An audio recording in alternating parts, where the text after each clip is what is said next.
Nabi Nuh diberi umur 950 tahun, berdakwah sepanjang hidup. 800 tahun beliau dakwah, dapat pengikut tidak lebih 80 orang, rata-rata 10 tahun satu. Yang dihadapi ini umat yang kurang ajar, bandel, bajingan, tengik. Kalau diceramahi, telinganya ditutup dengan tangannya. Ini saking kurang ajarnya ini umat. Diberikan dakwah, telinganya ditutup dengan tangan. Nabi Nuh ketika di puncak kesabarannya munajat, ya Rabb, bagaimana Nuh? Siang malam saya berdakwah kepada umat ini. Saya sampaikan risalahmu, saya canangkan seruanmu, saya sampaikan ajaranmu. Inni da'autu qaumi lailan wa nahara. Siang malam saya berdakwah kepada umat. Wa inni kullama da'autuhum ja'alu asabi'ahum fi adhanihim. Tiap kali saya sampaikan dakwah kepada mereka, mereka tutup telinganya dengan tangannya. Saya tidak sanggup menghadapi umat seperti ini, ya Allah. Habis mau kamu bagaimana, Nuh? Sikat saja sudah semua ini. Bikin mati saja. Nanti kalau punya anak, anaknya kafir lagi. Lebih baik bapak moyangnya, mbah-mbahnya sikat semua. Rabbi la tazar 'alal ardi minal kafirina dayyara. Jangan disisakan orang kafir, habisin semua. Itu mau kamu? Iya. Buat kapal Nuh, nanti aku turunkan banjir. Dengan apa saya membuat kapal, ya Rabb? Pakai kayu, Nuh. Kayunya dari mana, ya Rabb? Dari pohon tentu.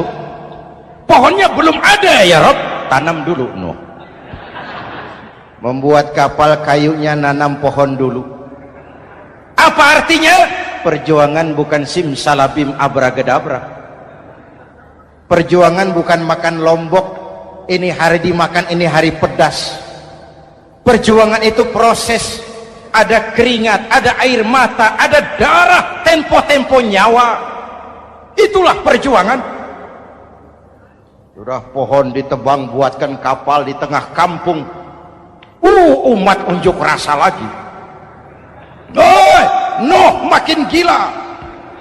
Bikin kapal di tengah kampung, mau belayar kemana? Selesai Nuh, selesai ya Rabb. Naik. Orang-orang yang beriman bersamamu naik. Binatang serba sepasang naik. Naik Nuh, naik orang beriman, naik binatang serba sepasang. Gerimis mulai turun. Setelah kapal semua terisi, Nabi Nuh kontrol. Sudah naik semua? Sudah. Nuh, Mas Bejo ada? Ada. Bawa Painem, naik sudah, masuk. Oke. Hei. Kan'an anak saya ikut tidak naik kapal. Kami tidak lihat, Nuh. Turun ke bawah. Ada Kan'an? Kami tidak lihat, Nuh. Naik ke atas buritan. Kelihatan Kan'an tidak ikut naik kapal. Kumpul bersama orang kafir di daratan. Inilah potret kehidupan. Kumpul dengan orang-orang kafir. Berapa banyak anak-anak kita tidak mau ikut orang tuanya ke masjid. Kumpul dengan orang-orang kafir di tempat maksiat.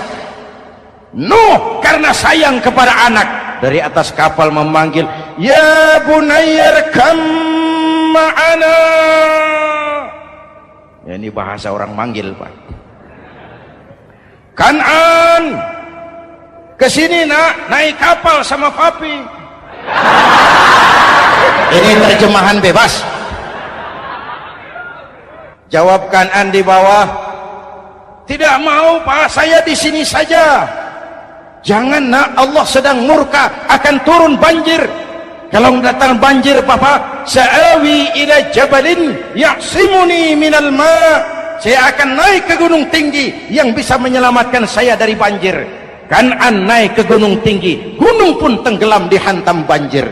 Dalam puncak kepedihan, Nabi Nuh akhirnya sadar, ya Allah, kalau orang kafir tenggelam memang saya yang minta, tapi Kan'an kan anak saya.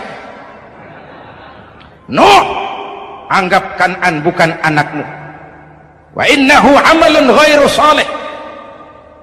Nuh sadar, akhirnya bilang ana urid wa anta turid wallahu fa'alun lima yurid.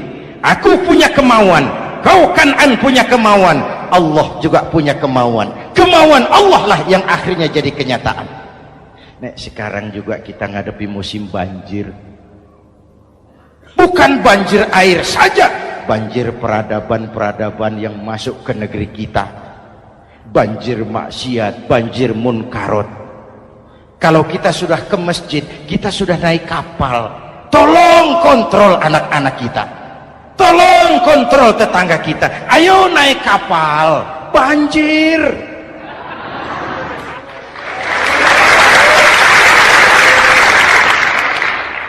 Ditutup ayat ini dengan wala'allakum tashkurun. Atas hidayah yang diberikan kepada kita, kita bisa melaksanakan ibadah Ramadan, bisa takbiran, dan diakhiri dengan ungkapan tasyakkur. Tasyakkur dan tafakkur, mensyukuri nikmat. Saya berulang kali mengingatkan, nikmat bisa berubah menjadi azab kalau kita tidak pandai mensyukurinya. Bayangkan Pak, tahun 87-an kita itu jadi negara yang berswasembada pangan. Beras kita cukup untuk rakyat kita. Sekarang kita jadi pengimpor beras terbesar. Kita beli beras ke Vietnam, kita beli beras ke Thailand, ke negara-negara yang lebih kecil dari kita. Kenapa? Karena sawah kita tanami gedung dan beton. La in syakartum la azidannakum wa la in kafartum inna adzabi lasyadid.